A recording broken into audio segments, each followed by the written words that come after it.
Ito ang matagal nang pinaghahandaan ng mga Boy Scouts sa Zamboanga City. Ang 3 araw na Boy Scout of the Philippines Zamboanga City Council Jamboree 2024 sa Freedom Park sa Barangay Pasunangka. Ang naturang scouting activity, inaasahang dadaluhan ng mahigit 2,000 Boy Scouts mula sa iba't ibang paaralan ng Zamboanga City. Pero ito ang hindi nila napaghandaan. Bago pa man kasi formal na magsimula ang Jamboree nitong Huwebes, 15 sa mga dumalong Boy Scouts na kuryente.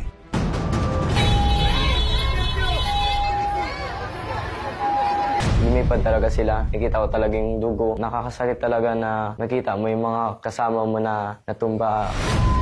12 ang sugatan habang 3 sa kanila patay. Pumunta kaagad kami sa ospital. Nanginginig talaga ako. Yakap-yakap ko siya. Kwento ng isa sa mga saksi at senior scout na si Clexter, habang abala raw ang lahat sa pagsiset up ng kanilang campsite, may 4 na Boy Scout ang nagtangkang ilipat ang isang nakatayo ng tent. Pero ang ililipat nilang tent, aksidenteng sumabit sa isang live wire. Kaya ang 4 na Boy Scouts na may hawak sa tent, pati na ang 11 taong nakasilong dito,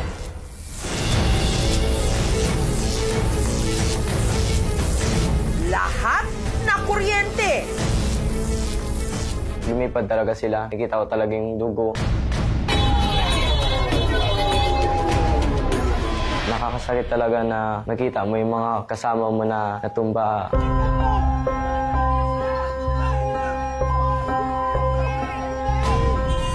Gusto talaga namin ma-save seniors namin. Pero natatakot din at the same time, baka madamay. Sina Clexter at ang kanyang mga kasama, inilayo na muna ang iba pang scouts na malapit sa pinangyarihan ng aksidente. Kasi ayaw namin madamay na naman sila. Kaya nagpapanik na kami sa loob, kailangan namin gawin yun. Ang ipinagtataka raw niya, Naisip ko agad, bakit walang medic? Wala talaga kahit sino pumunta doon. katunayan, sila nga lang daw ang nagsagawa ng first aid sa mga biktima.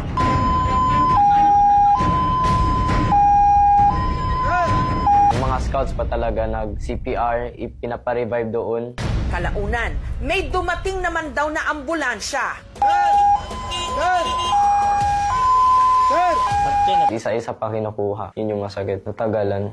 Karamihan sa 12 nakaligtas, nagpapagaling ngayon sa Zamboanga City Medical Center. The remaining 10 are all stable right now and for observation pa po sila lahat.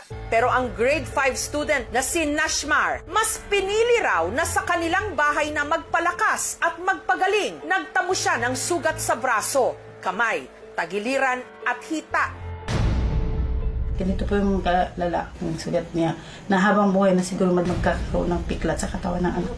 Kwento ng ina ni Nashmar na si Mariam, hinatid pa raw niya ang anak sa eskwelahan bago ito tumulak sa venue ng Jamboree. Good luck!